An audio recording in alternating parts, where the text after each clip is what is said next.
Ok, es un gran honor para nosotros poder darle continuidad, ¿verdad, varón? A lo que se nos quedó con respecto al viernes pasado. Y al mismo tiempo es un privilegio tener a Osvaldo con nosotros, porque ha vivido etapas que nosotros no hemos vivido. De hecho, ya él tiene una familia y su hija ya es independiente. Así que en esos parámetros de independencia yo no puedo meterme porque realmente no conozco los parámetros a seguir porque mis hijas aún son adolescentes, son dependientes de mí. Y bueno, Jonito tampoco comparte ese privilegio de tener hijos que ya no son dependientes totalmente, 100% de... Aunque siempre está la dependencia, aunque uno no cree, o sea, dependiente en el sentido de economía, de vivir bajo el mismo techo, pero siempre está, mami, necesito, ayúdame, papi. Sí, ciertamente, Es Y Jesús. a, algo, y a los hermanos que nos están mirando por primera vez, les recordamos que en el panel de hoy vamos a estar tratando el mismo tema del viernes pasado, pero es la continuación, que es cuáles son los 10 mandamientos de los padres adventistas. Y estábamos debatiendo, pero ahora le vamos a tener a cada uno de ustedes, le vamos a estar debatiendo en el panel la segunda parte, que fue la que no se y, pudo en el viernes pasado por motivos del tiempo. Jonito, yo arreglaría un poquito el título, porque no solo los adventistas, sino que cualquier padre, cristiano y no cristiano, podría aplicar cualquiera de estos puntos que se han venido No, tratando, Muy porque es cierto, muy cierto, es cierto. cierto. como padres, aunque no sean cristianos, pero sería muy bueno si pudieran practicar estos mismos puntos que nosotros estamos tocando en estos paneles. Entonces, si le vamos a dar continuidad a lo que pasó el viernes pasado, el séptimo mandamiento de los padres exige que ya los mencionados tienen que elegir sus amistades. O sea, que los padres tienen que percatarse quiénes son las amistades de sus hijos para que la influencia no los lleve fuera. Ahora, le queremos preguntar a Osvaldo, ¿hasta qué punto? ¿Cuáles son los límites? Porque es cierto, o hasta qué punto, hasta qué edad, como padre podemos elegir quiénes son las amistades de nuestros hijos. Pastor, desde que los niños, o sea, desde que nacen, ya uno está preocupado por ese tipo de relaciones que ellos van a tener en el futuro, ¿verdad? A medida que van creciendo, uno les va diciendo las amistades que son buenas, mayormente tratamos de que sean amistades de la iglesia, pero a medida que van creciendo, ya ellos van tomando sus decisiones y van adquiriendo sus amistades, ya sea primero en la iglesia, después en la escuela, y así pues a medida que la vida va avanzando, ellos van tomando sus decisiones. Uno puede sugerir hasta cierto punto, pero ya la selección de amistad como tal no depende tan, o sea, quisiéramos que dependiera de nosotros totalmente, pero ellos toman sus decisiones. Ahora, en este punto, yo siempre fui claro como padre con mi hija en ese tipo porque para ella era un mandamiento que no podía quedarse en casa de ninguna amistad a dormir. Para ella eso no era un punto de discusión en mi casa. Ella me decía, papi, voy a casa de fulana. Yo sabía dónde estaba, con quién estaba y a las 9:30, 10 ya sabía que íbamos a recogerla. Entonces, ahora incluso, después que salió del hogar, ya están viviendo en sol, independiente, pero todavía yo trato de saber con quién está y cuando va a salir fuera de su área, de su casa, todavía nos tiene que informar dónde va a estar, con quién va a estar. Y aunque no podemos decirle sí o no, porque ya es mayor de edad y toma sus decisiones, pero siempre es bueno que ella sepa, y cualquier padre que aquí está o que lo piense hacer en el futuro como Jonito, que nuestros hijos sepan que nosotros estamos pendientes de ellos, dónde van a estar y con quién van a estar. Porque la amistad es algo fundamental en el desarrollo de nuestros hijos. Porque una amistad correcta, una buena amistad puede edificar, pero una mala amistad puede destruir. Y lo que a veces nosotros le enseñamos esta es la vía, esta es la forma, este es el camino que quisiera que tú vayas, la amistad le puede decir, no, tu papá está equivocado, tu mamá están equivocadas. Y esa amistad puede llevar a nuestros hijos a tomar decisiones que pueden ser difíciles y pueden ser fatales en el futuro. Así que como padres, mi sugerencia es que siempre estemos muy pendientes de las amistades de nuestros hijos. Es algo que yo creo que como padres podemos tomar hasta el punto que ellos nos permitan ese tipo de selección para nuestros hijos a través de sus amistades. Es interesante haber escuchado todo esto y realmente nos asegura un futuro promisorio para nuestros hijos, aunque difiere de la cultura americana en cierto sentido y aún de los hogares no cristianos. Jonito, ¿hasta qué punto tu papá limita tus amistades? Sí, ¿qué pasa?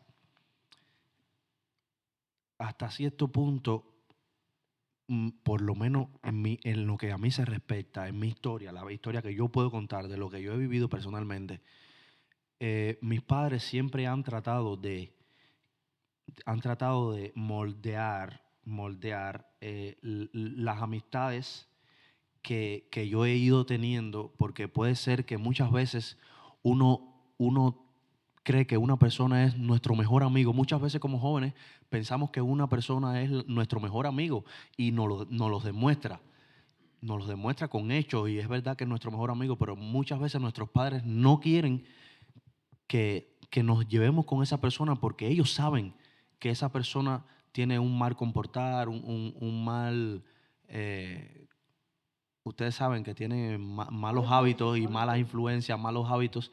Entonces, nuestros padres muchas veces tratan de cuidarnos por esa parte y como joven me pasó que sí, tuve algunos amigos que porque mis padres no querían que yo me llevara con ellos, al final la relación se terminó rompiendo en ese momento con esas amistades, pero creo que en un final después me di cuenta que todos los padres, nuestros padres lo hacen por el bien de cada uno de Sí, pero nosotros. actualmente, ellos limitan las elecciones de tus amistades hoy. Ya eres independiente, ya estás casado, Sí.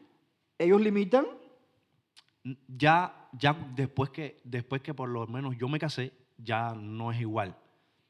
O sea, siempre uno termina siendo, uno siempre, aunque se case, aunque tenga hijos, aunque sea, no importa, siempre uno para sus padres, sabemos que siempre vas a ser su niño pequeño. Siempre vas a ser para ellos un niño pequeño. Y muchas veces, por lo menos a mí, en lo que a mí se respecta, ahora mismo mis padres no influyen en mis amistades. No influyen. Para el No. chat, si es posible, ustedes pueden decir cuál es el límite o hasta qué punto somos limitados como padres para llevar a nuestros hijos. ¿Hay alguna edad, quizás en la adolescencia, después de la adolescencia? Usted puede escribir. Para usted, ¿hasta qué punto? ¿Cuál es la edad en la cual el padre está limitado a tener una influencia positiva sobre sus hijos? Usted lo puede escribir, por favor, y puede participar con nosotros. De hecho, en la Biblia hay una historia que tiene que ver con las amistades. Dina, la hija de Jacob, fue violada.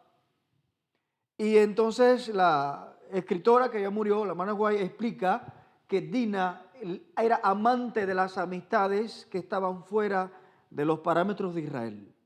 Tenía amistades que no amaban a Dios. Y te das cuenta cómo ella es, o sea, no es que ella fue arrastrada, es que ella visitó esa ciudad, tenía amistades ahí. Ahora, tú te preguntas, ¿qué hicieron sus amistades cuando ella comenzó a gritar, cuando estaba siendo violada? Mira hasta dónde las amistades la llevaron. No solamente Dina, estamos hablando de Sansón, a dónde fue Sansón, porque amaba tener amistades más allá de los parámetros legales en cuanto a Israel se refiere. Entonces, varón, ¿hay algún otro mandamiento? Porque ya mencionamos el séptimo. ¿Hay algún otro mandamiento que tenga significado para ti, que quieras compartir? Sí, no, la otra, yo también tenía una pregunta para el hermano Osvaldito y quería preguntarle que si es posible ser padre bajo el modelo de Primera de Corintios 13. Quería preguntarle eso al hermano Osvaldito para que él... Si es, repíteme la pregunta, si es posible, Ajá, que si es posible ser padre bajo el modelo de 1 Corintios 13. De Bueno, Primera el de modelo de 1 Corintios. Corintios 13 hay que decir las características para que quizás alguien que nos está Ajá. escuchando no sepa. Bueno, alguien respondió, Soy la Forbes dice que para mí no hay límite. Y es una pregunta que implica, una pregunta retórica, y que implica respuestas que complican el asunto. Para mí no hay límite, y eso lo vamos a dejar ahí. Sí. Eso lo vamos a dejar ahí. Muy bien, muy bien. Muy bien. 1 Corintios 13 es el capítulo que encontramos allí que Pablo escribe, donde narra el amor perfecto. Ese amor que quisiéramos nosotros como seres humanos poder imitar y poder tener, ¿verdad? Ese es el amor que conocemos como el amor ágape, ese amor que solamente pertenece a Dios. Ahora, nosotros como humanos no somos perfectos. Luchamos por tener el mejor amor para nuestros hijos, pero muchas veces nos equivocamos porque, como decía, no somos perfectos. Ahora, yo quisiera tener ese amor que habla Pablo ahí en 1 Corintios, un amor sufrido, un amor que lo da todo a cambio de nada, no importa que seas maltratado, que seas...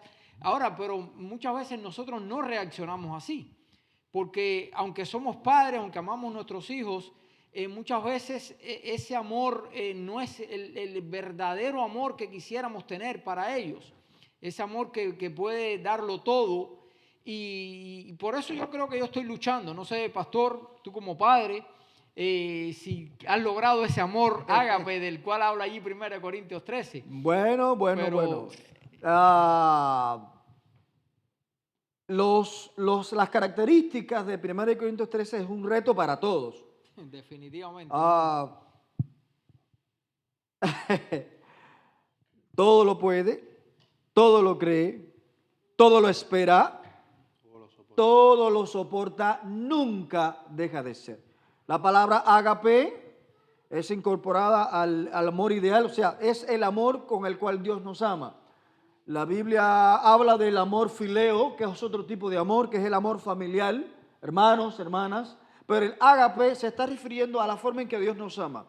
El eros, que no está en el griego koiné, es el amor de pareja, eros. Ahora, sabes que en ese idioma se identifican escalonadamente para entender. O sea, que el amor de Dios es sublime, porque todo lo cree, todo lo espera y todo lo soporta. Todo lo soporta. Realmente es un reto. Sin embargo, con lo que tiene que ver con respecto a los hijos,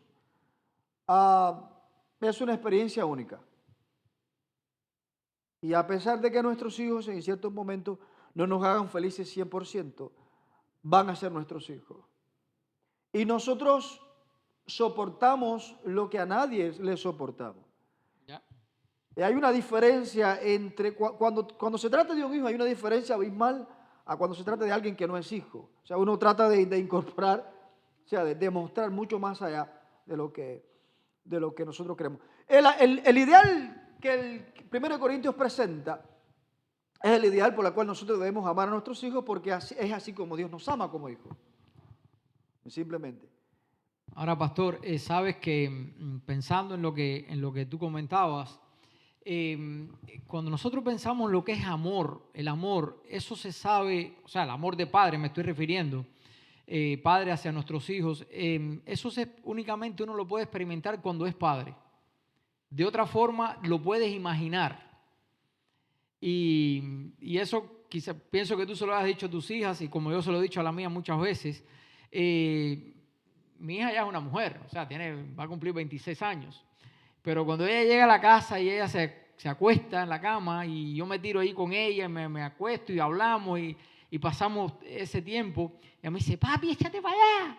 O sea, como un juego, ¿no? Pero, y yo le digo, tú no sabes que yo te veo a ti como cuando tú estabas en esta misma cama que eres una bebita.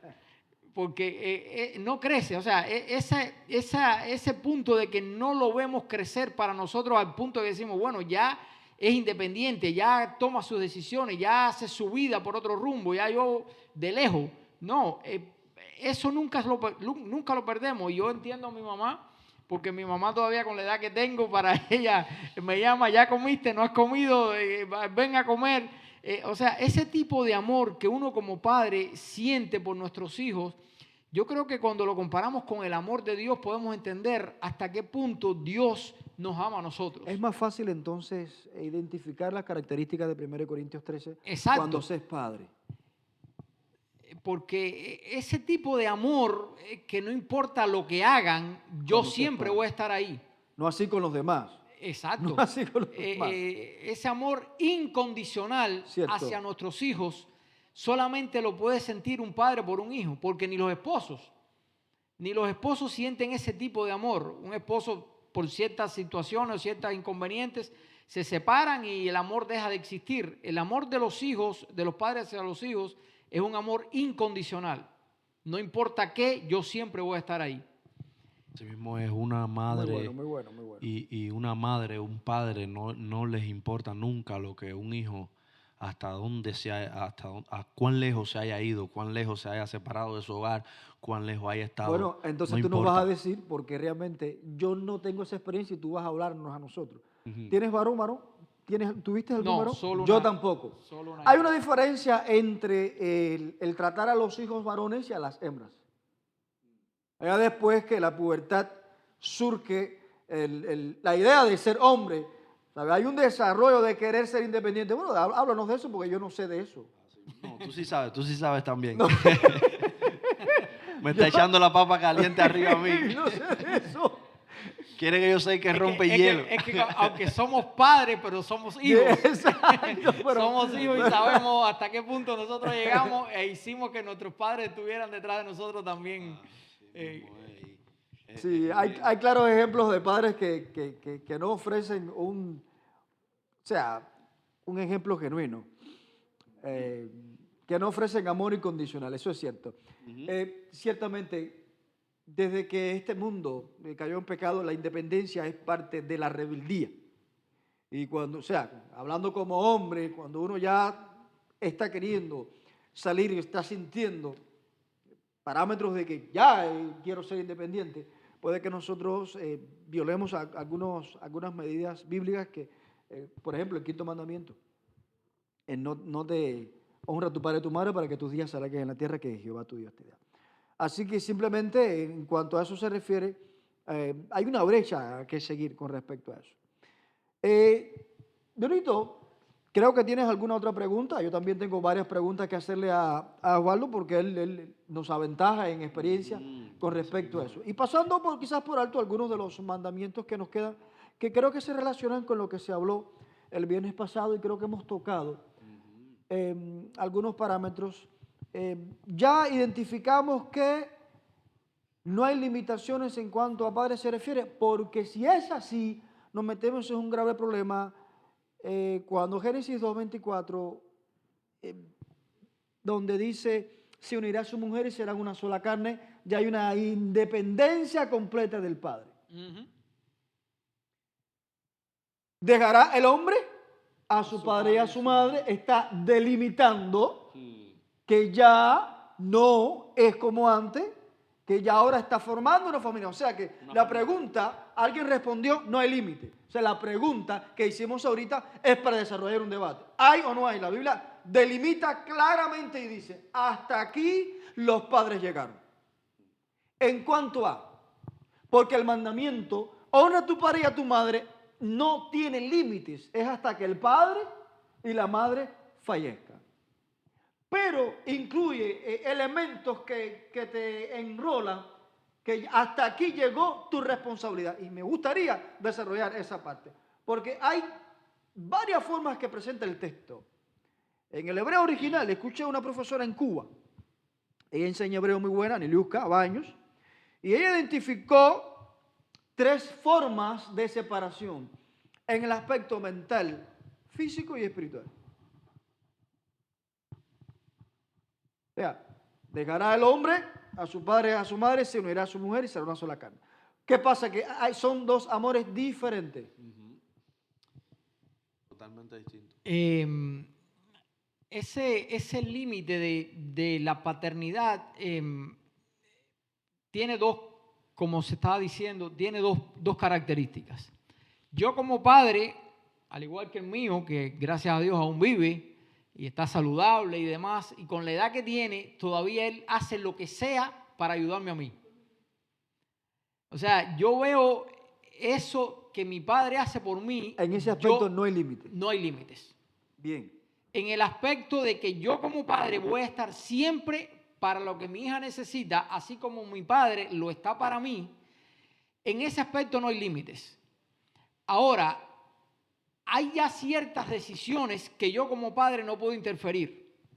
¿Por qué? Porque como ya bien estuviste mencionando, ahí cuando la Biblia dice, dejará al hombre a su padre y a su madre y se unirá a su mujer y serán una sola carne, ese dejar a su padre y a su madre implica que ya en la decisión de mi hija o de mi hijo, cuando ya tienen una relación de matrimonio, ahí yo no me puedo meter.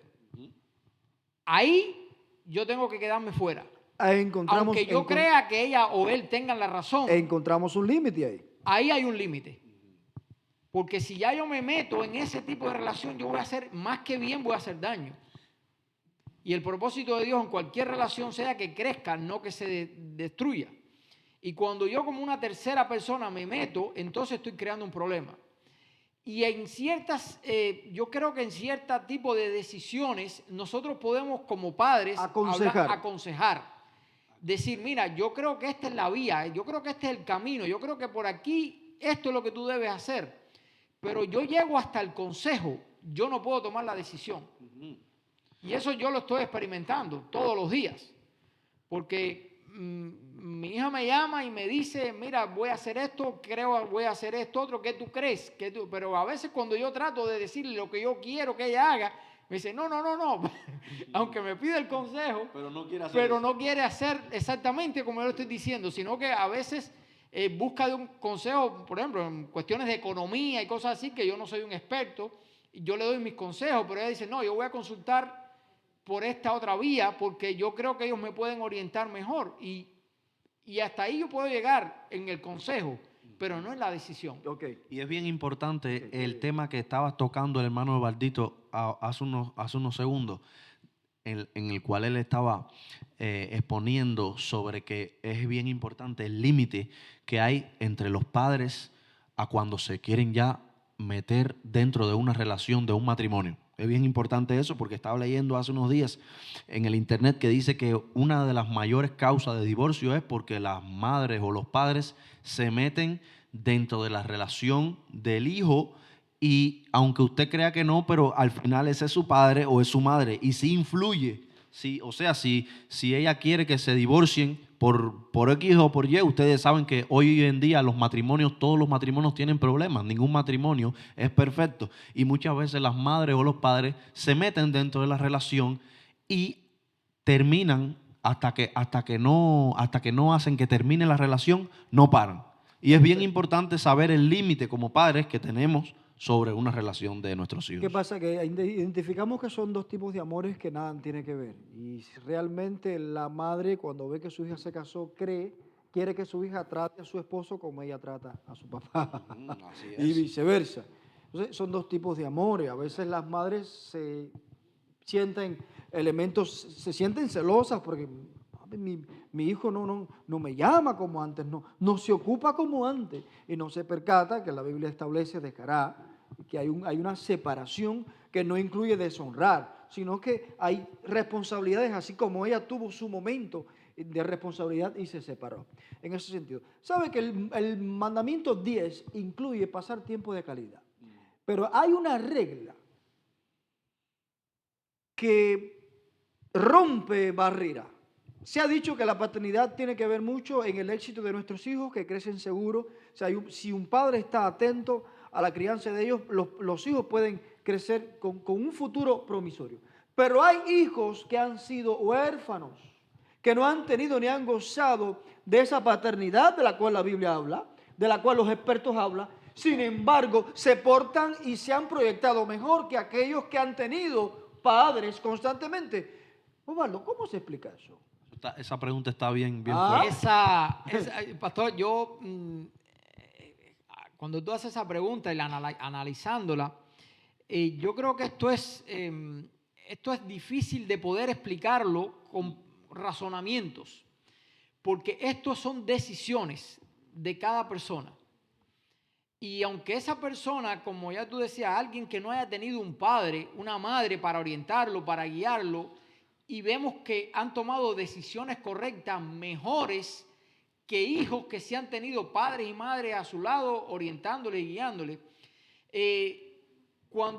Como ya hemos dicho, cuando los hijos crecen y llegan a cierta edad, toman decisiones. Esas decisiones, en este caso, pienso yo que son que este tipo de personas que han sido beneficiosas a la sociedad porque han tomado decisiones correctas a pesar de no tener orientación, estas personas han tenido algo más allá del consejo de un padre, sino de dónde yo quiero llegar. ¿Cuál es el futuro donde yo voy a llegar? ¿A dónde es la meta que yo quiero llegar? Y cuando ese tipo de decisiones, sea con padres o sea sin padres, son correctas, pueden llegar a ser, como este caso, de personas que aunque no tienen la orientación de un padre, han llegado a un lugar, a un punto en su vida que puede ser un punto de beneficio para ellos y para la sociedad. Así que la decisión en este caso yo creo que es fundamental para estas personas del blanco, de la meta que se han propuesto. Varón, ¿tienes algo que decir al respecto? Está bien complicada esa respuesta, dar esa respuesta como humanos, diría yo, en el ver de lo que acaba de decir el hermano Osvaldito, que es bien interesante. ¿Por qué? Porque si usted se pone a mirar ese niño que creció faltándole un padre, faltándole una madre, era para que hubiera sido ¿qué cosa? Un cualquiera que no hubiera llegado a nada, como dice el artículo, el mandamiento de que sí, que hay varios niños sin padres que han crecido huérfanos y han podido hacer y lograr mayores cosas que niños que no tenían padres. Entonces es bien complicado para nosotros entender esto, pero como decía el hermano Osvaldito, es bien interesante la actitud de ese niño huérfano es bien importante. La actitud al proponerse una meta. La actitud al decir, yo no tengo padre, no tengo madre, pero sé que en un futuro quiero, con la ayuda de Dios, llegar a ser alguien grande. Amén. Sí, ciertamente. Y es por eso que es bien importante la actitud de ese niño. Pero también es bien importante también porque no sabemos, nosotros estamos hablando del lado humano, pero nosotros no sabemos como seres humanos si Dios, por ver que esos niños han sido huérfanos. Sí lo sabemos. Sí lo sabemos. Sí, Sí lo porque sabemos, podemos sí lo decir, bueno, ¿y por qué no podemos decir nosotros entonces? Esos niños han llegado a hacer grandes cosas, se han propuesto grandes cosas, sí, porque tenían buenas actitudes solo, no, pero también tenemos que ver que Dios estaba con ellos porque él fue su padre, fue su madre y fue todo. Imagínense qué mejor hijo, qué mejor educación que la del Padre Celestial. Ahí donde está la cosa. Ese es el que... Ahí hay una declaración muy interesante que tenía que ver con la madurez, que sería bueno identificarla. Bien, dice así: un matrimonio no termina por los padres, pero por la inmadurez del cónyuge que permite a un padre excederse. Ciertamente es muy real. Está fuerte, ¿cierto? Eso está fuerte, ¿verdad? Sí. Ahora, ¿sabes qué? Es difícil porque los que tienen exceso de amor no le dan importancia a lo que les sobra.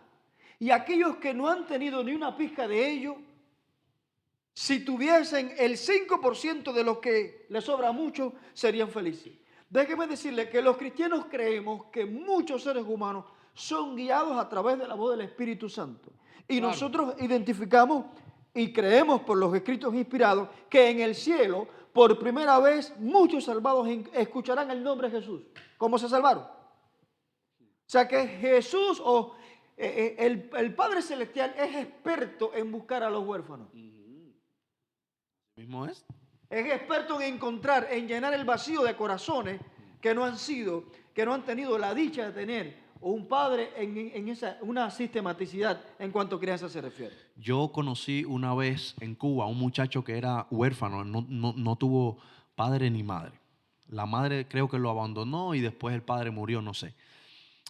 El caso es que el niño vivía en una casa en Cuba le dicen una casa una casa de la patria, puede ser, en Cuba le dicen a los orfanatos, una casa de la patria, le dicen así en algunos lugares. Entonces este niño, usted hablaba con él, ya era un adolescente en aquel tiempo, y usted hablaba con él y usted veía que él tenía una amabilidad en su proceder, tenía siempre un amor en su corazón y siempre tenía una alegría y una sonrisa en su boca. Entonces usted podía notar y usted decía, pero ¿cómo puede ser que este niño que no tuvo nunca el amor de una madre, que nunca tuvo el amor de un padre, que nunca supo lo que era que que la mamá le dijera a él como niño, como hijo, mi amor, te quiero, te amo, eres mi hijo, te adoro? Es bien duro esto, hermano. Vamos a pensar por un momento ese niño cuando ve a sus amigos que sí tienen sus madres, sí tienen sus padres. Es bien duro para ese niño porque él se preguntará, ¿y por qué yo? ¿Por qué me tocó a mí? Y vemos que muchas veces, como el caso que le estoy contando, ese niño tenía una gran forma. Usted podía conversar con él y se portaba mucho mejor que los niños que sí tenían padres y los que sí tenían familia. Muchas veces esos niños que tienen familia, usted lo ve y son hasta más malcriados que los niños que no tuvieron una familia, que no le dieron amor. Pero ¿qué pasa? Que es ahí donde está la cosa. Nosotros como cristianos tenemos que entender algo. Nosotros como cristianos tenemos que entender que cada cosa que un ser humano logre, cada cosa que un cristiano logre es porque el Señor Jesús está paso a paso caminando con ellos. Ok, entonces podemos identificar, ¿no? Dios no tiene, como Padre Celestial, no tiene límites al alcance del ser humano. Y eso tenemos que saber que Dios trabaja con cristianos y no cristianos. Eso lo vemos, pastor, como tantos casos y historias que uno conoce y ha conocido y ha escuchado de hombres que han sido homicidas, han estado presos en la cárcel, como ese tipo de personas que han sido quizás, no han tenido un padre, una madre, han llegado a ese punto en la vida, en vez de tomar la vía correcta, tomaron la vía de la delincuencia y demás, y en la cárcel, allí metidos, han sido tocados por la voz del Espíritu Santo y han respondido al llamado del Espíritu Santo. Y aunque tienen que cumplir su condena, por supuesto, pero han sido transformados. Y ese tipo de llamado de Dios hacia el ser humano, no importa quién, o no importa qué, o no importa dónde o cuándo, ese llamado siempre va a estar. Ahora, como yo decía al principio cuando se formuló la pregunta, siempre va a depender de nuestra decisión. Yo creo que nosotros tenemos algo que es lo que Dios conocemos, que es muy común en la expresión del libre albedrío. Yo voy a decidir. Y esto lo vemos en hijos con padres que han tomado decisiones totalmente fuera de lugar y se han ido por el camino extraviado. ¿Por qué? Porque la voz del Espíritu Santo, tanto para el que está en la calle como para el que está en un hogar, es la misma voz. Simplemente uno lo escuchó y la aceptó, el otro no. Y eso es algo que nosotros tenemos que pensar cuando analizamos fríamente esto de por qué sí y por qué no. Es lo mismo que vemos ahora con lo de esto del muy conocido, el COVID, que porque a uno le da que lo lleva a la muerte y otros apenas no sienten nada. O sea, sabemos que esto no tiene que ver una cosa con otra, pero ¿por qué sí, por qué no? Es la pregunta. ¿Por qué este responde y por qué este no? En este caso, pues, es fundamental que la voz del Espíritu Santo llama a todo el mundo. Por eso dice Juan 3:16, porque de tal manera amó Dios al mundo que dio a su Hijo un ejemplo para que todo aquel que en Él cree, y ese todo no tiene límites. Ese todo abarca a todo el mundo, no tiene límites. Y ahí entran los que tienen padres como los que no tienen. El que tiene padre y no aceptó, se pierde. El que no tiene padre y aceptó, se salva. Muy bien. Ciertamente, Soy La Forbes, muchas gracias por participar y estar con nosotros y haber escrito o haber respondido a nuestra pregunta. Sí, es cierto, los padres nunca dejan de influenciar positivamente a los hijos. Tienes mucha razón en ello. Esta pregunta trae por sentado la paternidad bíblica o la paternidad que mostró el Padre hacia su Hijo. Ya estamos hablando del Padre Celestial y estamos hablando de su Hijo Jesucristo. Y me gustaría responder a esto. ¿Cómo se explica esa pasividad ¿Cómo? del Padre Celestial con su Hijo En unigénito? el momento de la cruz, observando cada detalle. Eso está difícil de responder. A lo mejor la hermana Daisy quiere dejarnos su comentario aquí. Le llevamos el micrófono, que la veo que tiene deseo de contestar. Exactamente, porque si Corintios 13 dice que todo lo cree, todo lo soporta, ¿acaso ese amor no actuó en favor de su Hijo Jesús? Está bien, está. Esto es algo tremendo. Porque Jesús, bueno, tendríamos que ir mucho más atrás a la cruz, ¿verdad? Para poder entender un poquito. Esto fue un plan trazado en el mismo cielo antes del pecado. O sea, Jesús, conocemos a Jesús que es 100% humano, pero fue 100% divino. Ciertamente. Al Jesús divino, al Jesús Dios, tomar la decisión de entregarse a sí mismo por el ser humano, el Padre estuvo de acuerdo en esa decisión. Y como Dios no es hombre, como nosotros lo pensamos a nuestra forma humana, hasta qué punto mi límite, hasta dónde yo puedo llegar a entender o a permitir que mi hijo haga esto que hizo Jesús. Yo como humano no lo puedo hacer porque soy limitado. Ahora Dios Padre permite que el Hijo tome esta decisión y es una decisión tomada que no tiene marcha atrás. Allí en la cruz, cuando Jesús está muriendo, por eso él dice, Padre, Padre, ¿por qué me has desamparado? Porque él siente que la unión del Padre con él en ese momento se estaba rompiendo, porque el peso del pecado hizo que Jesús muriera en la cruz, pero que el Padre se separara del Hijo en ese momento. ¿Cómo se sentiría Jesús y cómo se sentiría el Padre? Esto es lo que en el cielo tendremos que, por la eternidad, estar estudiando y estar escuchando de sus propios labios, porque es difícil entender esto. Allá en el cielo tenemos que hacer muchos paneles con Jesús para que nos habrá explique. una cola eterna para tantas preguntas. En los pocos minutos que nos queda, que ya son unos 5, la pregunta tiene complejidad. Y tanto como para decir cómo la pasividad, cómo el Padre muestra pasividad y se queda inerte, sin hacer nada, mientras lentamente, porque la muerte de la cruz fue una muerte lenta, y los que morían por sofocación, tanto tiempo con los brazos extendidos, y la cervical en esta posición, llega el momento que tú necesitabas descansarla, y en ello ya no tenías fuerza, y tú mismo te sofocabas, o sea, te ahogabas en esta posición. Era una muerte que se había sido planificada lenta. Y si tú te introduces en ese drama, en ese mismo drama está el Padre observando todo, pero sabiendo que del lado allá del sufrimiento de Jesús estaba la redención tuya y la mía. Amén. Yo no quiero sacar conclusiones por el simple hecho de la pasividad de Dios, sino más grande que su pasividad fue la tolerancia de dar a su Hijo para que tú y yo... El amor, ese amor que se aplica ahí en Corintios. Exactamente. Y ahí es lo interesante del final de este panel, en los pocos minutos que nos quedan. Darnos cuenta como todo lo que el Señor va haciendo, todo lo que Dios hace, encaja para bien en nuestras vidas. O sea, vemos a Jesús sufriendo lentamente, como decía el pastor. Vemos cómo sufría, cómo agonizaba. Como le decía al Padre, Padre, ¿por qué me has abandonado?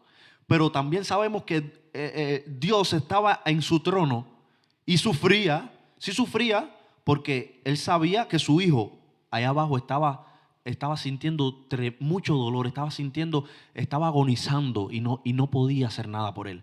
Pero Jesús sabía que en el final del camino, al final del túnel, se iba a poder concretar nuestra verdadera salvación eterna en Cristo Jesús. Miren lo que escribió Gil Aragón, que es interesante. Dios es la muestra perfecta de un amor no autoritario, sino autoritativo. De tal forma que la decisión del Hijo consultada con la divinidad era la fórmula correcta para salvar a la raza humana. ¡Wow! ¡Wow! Ya nos quedan 3 minutos y simplemente... Yo creo que como conclusión de esto que hemos venido tratando en estos dos viernes, la conclusión final de todo esto es que Dios Padre es nuestro ejemplo a nosotros como padres. Ahí vemos el amor reflejado al 100%. Y ese amor de Dios Padre para con nosotros, al punto de dar a su propio Hijo, estar dispuesto a que viniera a este mundo, se entregara, sufriera lo que sufrió y muriera en una cruz, simplemente por amor a la raza humana, a nosotros.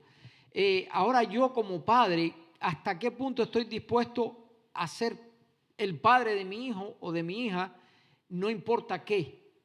¿Hasta dónde yo puedo soportar? ¿Hasta dónde yo puedo aguantar? ¿Hasta dónde va a llegar ese límite mío para educar, enseñar, guiar a mi hijo? Y el ejemplo de Dios como padre, ese debe ser mi meta, debe ser mi objetivo todos los días. Ahora, en la oración, y yo creo que esto es uno de los mandamientos que estaban en uno de los puntos, la oración de nosotros los padres hacia nuestros hijos tiene que ser constante, sin motivo, sin tregua, porque el diablo anda como león rugiente buscando a quien acechar. Y nosotros como padres debemos orar permanentemente por nuestros hijos, donde quiera que estén, no importa las condiciones, el lugar, donde quiera que estén, nuestra oración debe siempre permanecer para que Dios pueda influenciar en sus vidas, en sus decisiones, y que nosotros podamos ser, cuando Cristo venga, ser victoriosos con nuestros hijos en el reino de los cielos. Amén. Amén. Amén. Creo que sí, que espero que cada uno de nosotros, de los presentes del panel, hayamos podido